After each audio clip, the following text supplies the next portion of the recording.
Good morning dear students.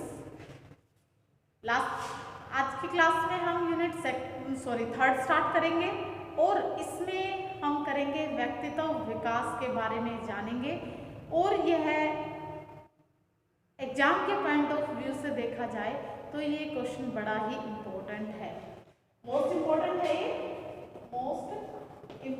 है। ये exam में बहुत बार पूछा गया है और इसके चांसेस भी हैं।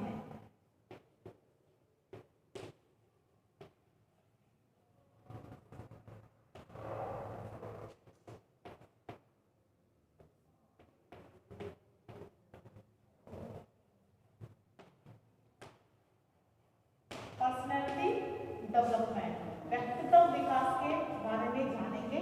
व्यक्तित्व जो शब्द है वो इंग्लिश के वर्ड पर्सनैलिटी, यानी इंग्लिश में इसे पर्सनैलिटी कहा जाता है, हिंदी में इसे व्यक्तित्व कहा जाता है।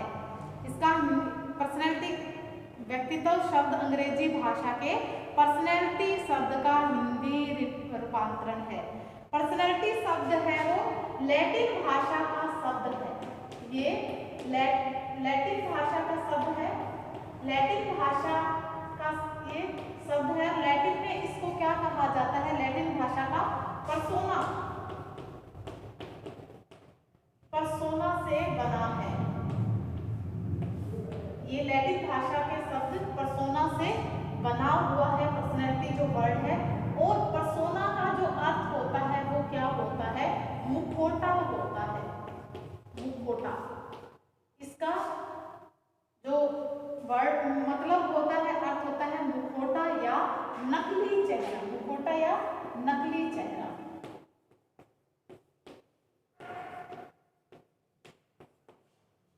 नकली चेहरा या मुखौटा कहा जाता है, जिसका प्रयोग प्राचीन काल में नाटक के पात्र कलाकार है वो रूप व वेश बदलने में किया करते थे।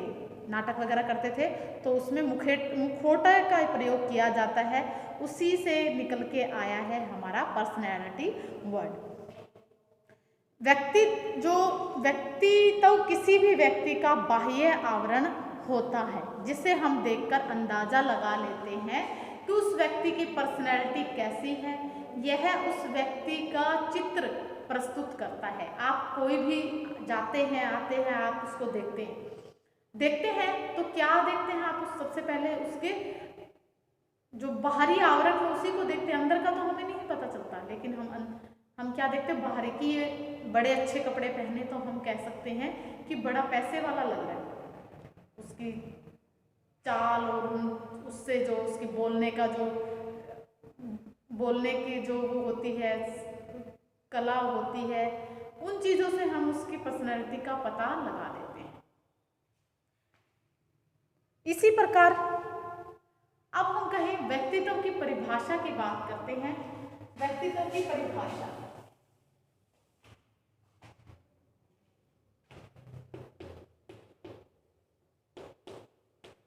व्यक्तित्व की परिभाषा की बात करते हैं। आलपोर्ट के अनुसार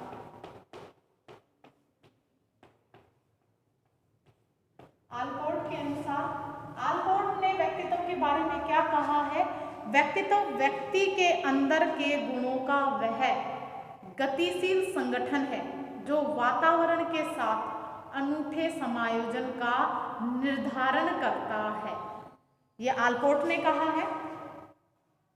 मार्टिन ने क्या कहा है? मार्टिन ने पर्सनैलिटी के बारे में कहा है।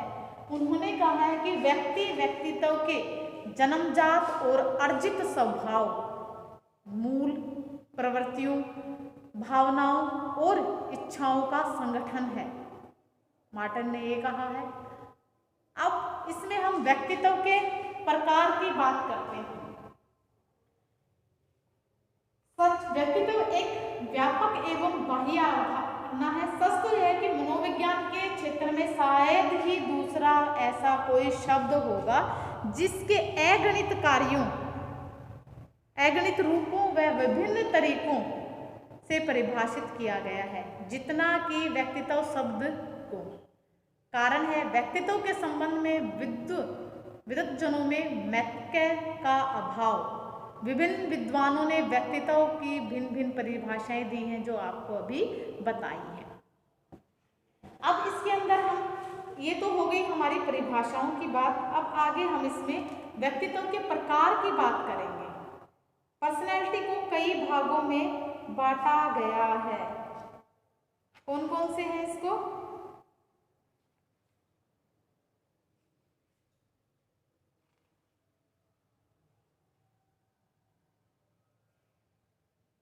इसको कई भागों में बांटा गया है और ये इंपॉर्टेंट भी है। व्यक्तित्व के प्रकार की बात करेंगे। प्रत्येक व्यक्ति की जो पर्सनैलिटी होती है वो अलग अलग होती है। सभी की अलग अलग पर्सनैलिटी होती है। कोई भी ऐसा नहीं है कि एक, जहाँ यहाँ तक कि जो जुड़वा होते हैं उनमें भी आप अलग अलग देखने को मिलेंगे, परंतु जब इन्हें संयुक्त किया जाता है तो वह संयुक्तीकरण कहलाता है। सामान्य दृष्टिकोण के अनुसार वर्गीकरण, इसे कई भागों में बांटा गया है। सबसे पहले हम सामान्य दृष्टिकोण के आधार पर पर्सनैलिटी को बांटेंगे।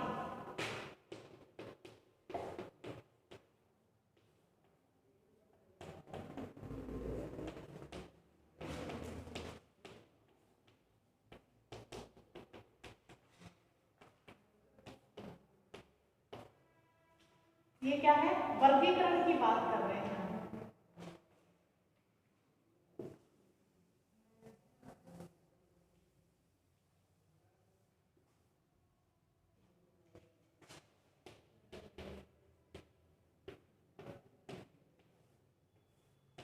वर्गीकरण की बात कर रहे हैं सामान्य दृष्टिकोण के आधार पर। सामान्य दृष्टिकोण के आधार पर इसको तीन भागों में बांटा गया है। तीन भागों में बांटा गया है। सबसे पहले है राजसी, दूसरा इसको बांटा गया है सात्विक,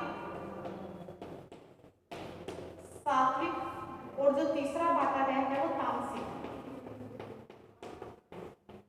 तीन भागों में पर्सनैलिटी को बांटा गया है सामान्य जो है उसमें। राजसी क्या होता है? सबसे पहले राजसी होता है जिसका रहन सहन राजाओं की तरह,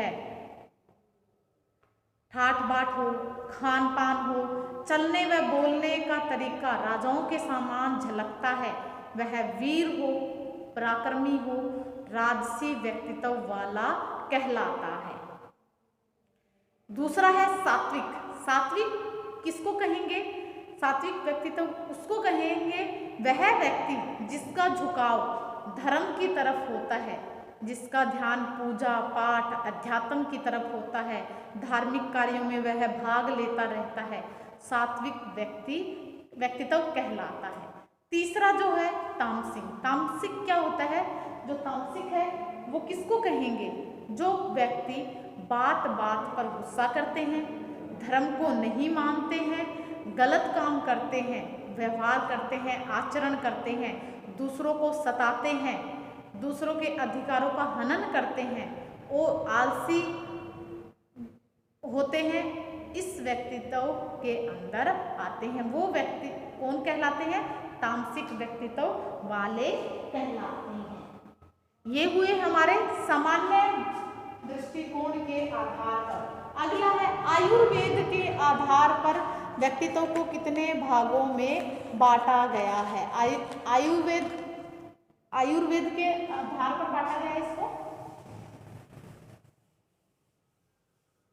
इसमें कई आधार पर इनको बांटा गया है, काफी सारे हैं इनके, तो उनकी हम सभी का डिस्कस करेंगे। पहला हो गया हमारा सामान्य दृष्टिकोण के आधार पर। दूसरे हम इसकी बात करते हैं आयुर्वेद के आधार पर।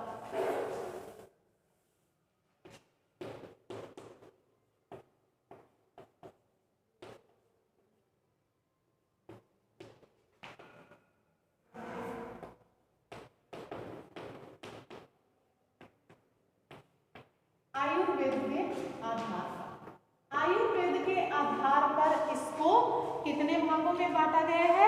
3 भागों में बांटा गया है। इसको 3 भागों में बांटा गया है। कौन कौन से हैं इसके अंदर? पहला है कफ प्रधान, कफ प्रधान आ जाएगा इसके अंदर। दूसरा आ जाएगा इसके अंदर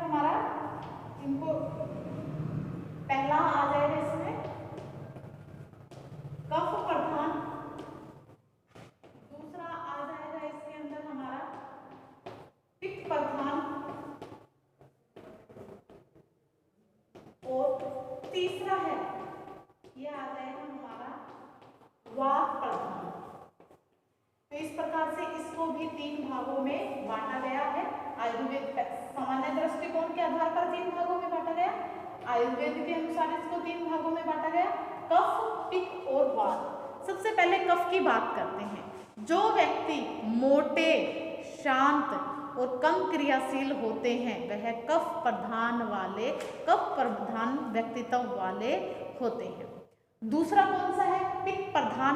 पित्त प्रधान क्या होते हैं? जो व्यक्ति सदैव ही क्रियाशील रहते हैं, अपने काम को पूरी निष्ठा और ईमानदारी लगन के साथ करते हैं और लक्ष्य पाने के लिए प्रेरित रहते हैं, वो व्यक्ति पित्त प्रधान कहलाते हैं, पित्त प्रधान व्यक्तित्व वाले कहलाते हैं। अगला है वात प्रधान। जो व्यक्ति ना मोटे होते हैं ना दुबले होते हैं, बीच बीच के होते हैं, हमेशा क्रोध करते रहते हैं, चिड़चिड़े रहते हैं और बीमार भी रहते हैं, वो क्या कहलाते हैं? वात प्रधान कहलाते हैं। तो ये जो इनको कैटेगरी है, इनको बांटा गया है, सभी ने अपने अपने अकॉर्डिंग इनको बांटा हुआ है। तो आयुर्वेदिक के अनुसार कफ, पित्त और वात बताया गया है। अब है मनोवैज्ञानिक दृष्टिकोण, मनोवैज्ञानिकों के द्वारा बांटा गया है। मनोवैज्ञानिकों के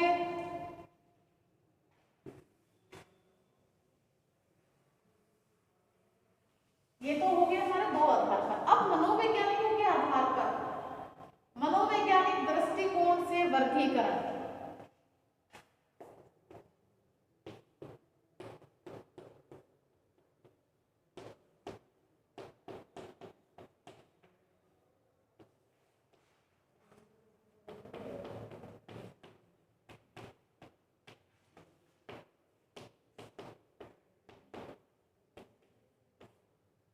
मनोवैज्ञानिक दृष्टिकोण के आधार पर इसको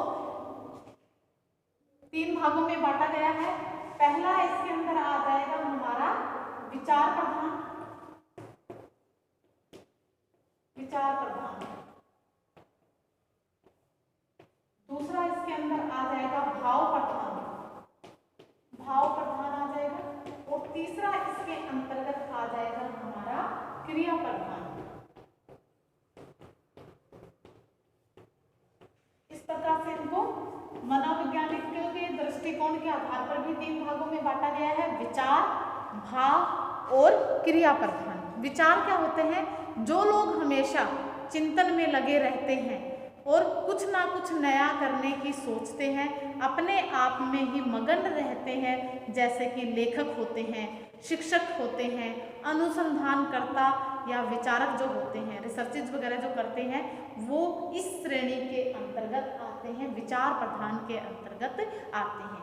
दूसरा हमने बात की है भाव प्रधान। भाव प्रधान कौन से होते हैं? संवेग, भाव और मूल प्रवृत्तियों की जिनके अंदर अधिकता होती है, चिड़चिड़े, अस्थिर होते हैं, दूसरों से लड़ाई झगड़ा करते रहते हैं और समाज में मिल बांट कर नहीं रहते हैं, तो वो व्यक्ति किसके अंतर्गत आते हैं? वो भाव प्रधान के अंतर्गत आते हैं। अगला है हमारा मनोवैज्ञानिक दृष्टिकोण के हिसाब से जो तीसरा है वो है क्रिया प्रधान। यह हमेशा जो इस प्रकार के जो लोग होते हैं, क्रिया प्रधान जो लोग होते हैं, वो हमेशा काम करने में लगे रहते हैं और काम को अच्छा करने के लिए जी जान लगा देते हैं, अपनी पूरी मेहनत इसके ऊपर लगा देते हैं और काम को क्रमबद्ध तरीके से करते हैं। और जिससे कि बिजनेसमैन हो गए, डॉक्टर हो गया, इंजीनियर हो गया, किसान हो गया, वकील हो गए, नेता वगैरह हो गए, वो इस श्रेणी के अंतर्गत आते हैं। तो ये तो हो गए 3 दृष्टिकोणों के आधार पर। अब अगला जो हम डिस्कस करेंगे वो है भिन्न भिन्न मनोवैज्ञानिकों के अनुसार। काफ़ी सारे मनोवैज्ञानिक हुए हैं, उन्होंने भी अपने अकॉर्डिंग जो व्यक्तित्व है उसको अलग अलग भागों में बांटा हुआ है।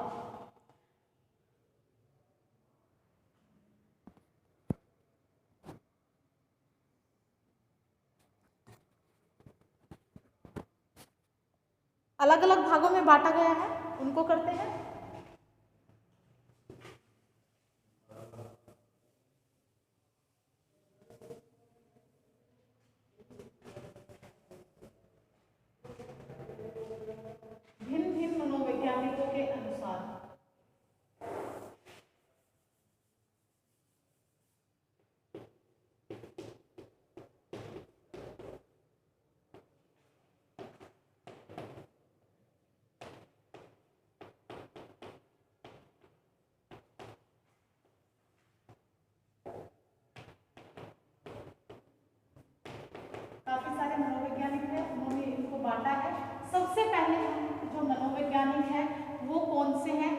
स्प्रिंगर के अनुसार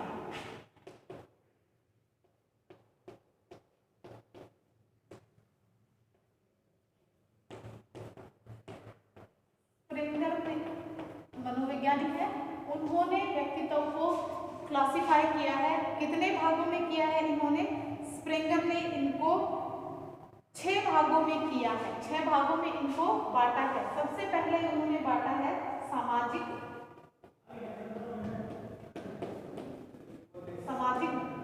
दूसरा उन्होंने बताया है कलात्मक या सौंदर्यात्मक,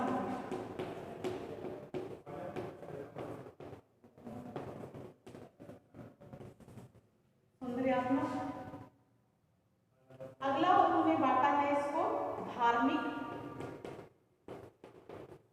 के बाद में बांटा है राजनीतिक,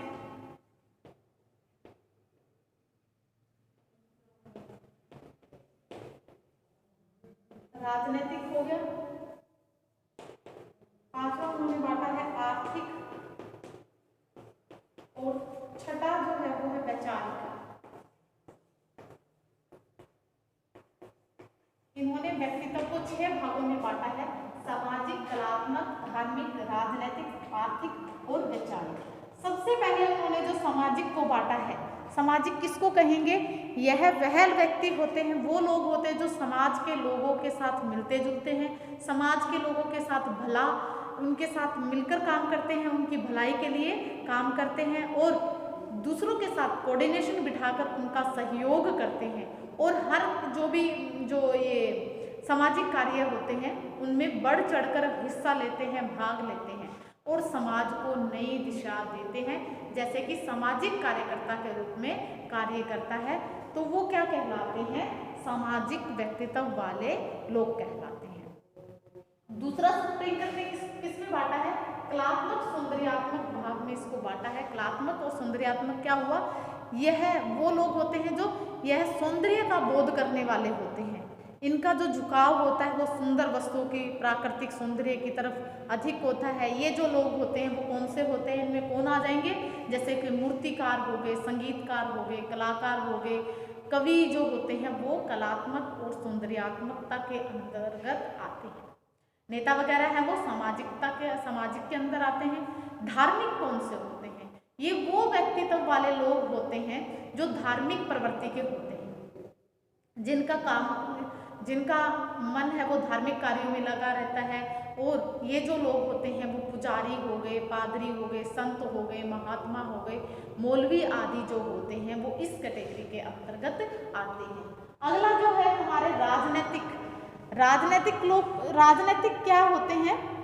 इसमें वो लोग सम्मिलित होते हैं जिनकी रुचि राजनीतिक में होती है, राजनीतिक कार्यों में जो बढ़ चढ़कर भाग लेते हैं, जैसे कि नेता वगैरह जो होते हैं वो राजनीतिक होते हैं।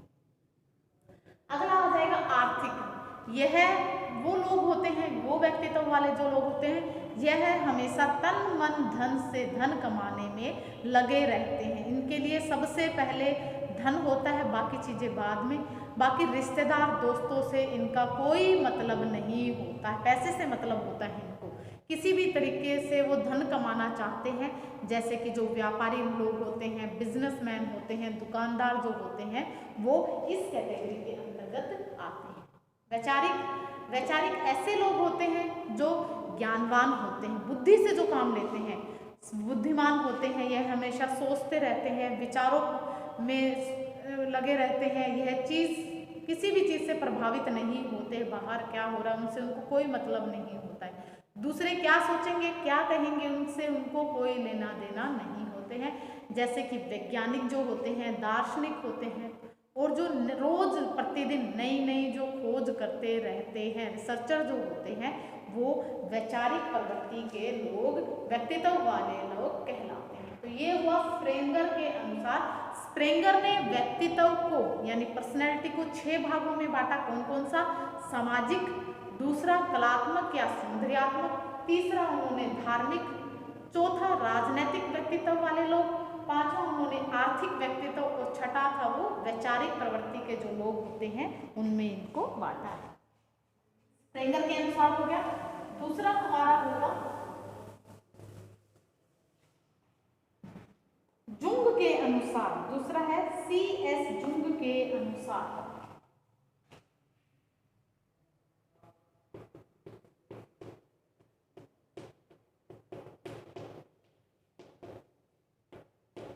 जुंग के अनुसार, दूसरे जो आ जाएंगे इसमें C.S. जुंग के अनुसार।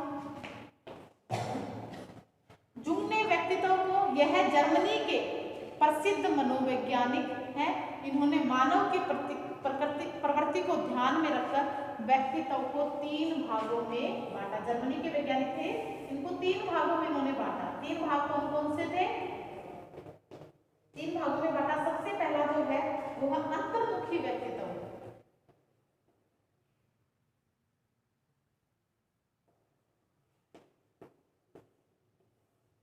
अंतर्मुखी व्यक्तित्व हो गए।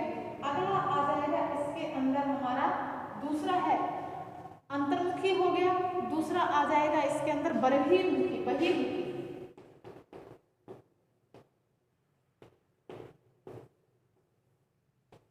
बहिर्मुखी जो लोग होते हैं वो इसके अंदर आ जाएंगे।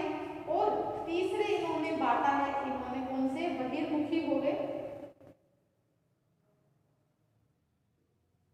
उभयमुखी।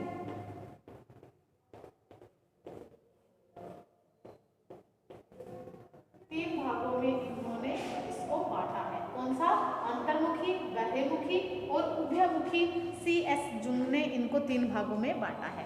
अंतर्मुखी लोग कौन से होते हैं? यह अपनी जीवन शक्ति को अपने अंदर ही रखते हैं और यह एकांत प्रिय होते हैं, आत्म केंद्रित होते हैं। इनकी विशेषताएं जो होती हैं, एक तो क्या होता है, ये अंतर्मुखी होते हैं, अपने आप में ही मगन होते हैं। यह कम बोलने वाले, एकांत प्रिय व्यक्तित्व वाले लोग होते हैं। यह कम व्यवहारिक होते हैं, दूसरों के साथ मिलना जुलना इनका कम होता है। ये भीड़ भाड़ से भी घबराते हैं, ये लोगों से दूर रहना पसंद करते हैं। यह सीधे साधे स्वभाव वाले लोग होते हैं, छल कपट से ये दूर रहते हैं। और क्या होता है, ये पढ़ाई में अधिक रुचि रखते हैं और खेलों में कम भाग लेते हैं। इस प्रकार के जो लोग होते हैं, और ये लगनशील होते हैं। लगनशील और परिश्रमी जो लोग होते हैं वो इसी के अंतर्मुखी के अंतर्गत आते हैं। यह दूसरों के सामने अपने विचारों को प्रकट नहीं करते हैं। यह कठिन परिस्थितियों में घबराते नहीं हैं। यह आदर्शवादी होते हैं, भविष्य के लिए अधिक सोचते हैं।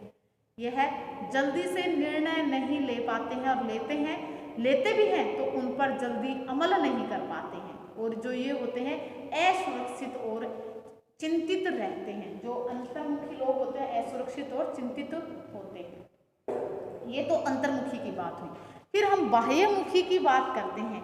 यह जीवन शक्ति का संचार बाहर की ओर करते हैं। ऐसे जो लोग होते हैं एक्सट्रोवर्ट इनको बोलते हैं। पहले वाले को इंट्रोवर्ट बोलते हैं, दूसरे को एक्सट्रोवर्ट बोलते हैं, बहिर्मुख। इस प्रकार के जो लोग होते हैं वो अपनी जीवन शक्ति का संचार बाहर की ओर करते हैं। ये यथार्थवादी होते हैं और परिस्थितियों का वस्तुगत रूप से सामना करते हैं। ये जो लोग होते हैं उनमें कई विशेषताएं होती हैं। एक तो ये क्या होते हैं, समाज केंद्रित होते हैं, दूसरों से मिलना जुलना बातें करना इनको अच्छा लगता है। दूसरे क्या होते हैं, ये लोकप्रिय, जनप्रिय और व्यवहार कुशल होते हैं। इनमें सामाजिक गुण पाया जाता है। यह ज़्यादातर दोस्तों के साथ में समय बिताते हैं। यह अपनी वाणी से दूसरों को शीघ्र प्रभावित करते हैं। यह चंचल स्वभाव के बातूनी होते हैं, जल्दी से अपने विचारों को दूसरों के सामने प्रकट कर देते हैं। ये जल्दी से निर्णय लेकर उन पर अमल भी कर लेते हैं। जो ये हमने पहले इंट्रोवर्ट की बात की, उनसे जो एक्सट्रोवर्ट होते हैं उनसे अपोजिट होते हैं। यह व्यापारी जो होते हैं, नेता हो गए, खिलाड़ी हो गए, अभिनेता हो गए, वकील, समाज सुधारक जो होते हैं वो इसी श्रेणी के अंतर्गत आते हैं। अब अगला है एम्बीवर्ट यानी उभयमुखी। एम्बीवर्ट यानी यह बहिर्मुखी और अंतर्मुखी इन दोनों के बीच की होते हैं। इन दोनों के बीच की जो विशेषताएं होती हैं वो किसमें पाई जाती है, उभयमुखी में पाई जाती हैं। ऐसे जो लोग होते हैं, ऐसे व्यक्ति बहुत अच्छी पर्सनैलिटी वाले माने जाते हैं। ये सबको खुश रखते हैं, हमेशा खुश रहते हैं, वह दूसरों के मनोभाव को जल्दी से पहचान जाते हैं। ऐसे जो लोग होते हैं इनमें तर्क क्षमता अधिक होती है, यह सोच समझकर निर्णय लेते हैं, विचारशील और कर्मठ होते हैं, इनका व्यक्तित्व काफी प्रभावशाली होता है, यह लोकप्रिय होते हैं। तो ये हुआ हमारा उभयमुखी। तो हमने पहले स्प्रेंगर के किए थे, दूसरे हमने C.S. जूंग के अनुसार इन्होंने 3 भागों में इसको बांटा है। स्प्रेंगर ने 6 भागों में बांटा था, C.S. जूंग ने 4 भागों में बांटा है, अंतर्मुखी, बहिर्मुखी, उभयमुखी, इंट्रोवर्ट, एक्सट्रोवर्ट और एम्बिवर्ट। ये 3 प्रकार की पर्सनैलिटी इन्होंने बताई। तो उम्मीद करती हूँ कि आपको इतना ये समझ में आया होगा। अब इसमें आज के लिए हम इतना ही करेंगे, बाकी कल की क्लास में करेंगे। Okay bye, have a nice day.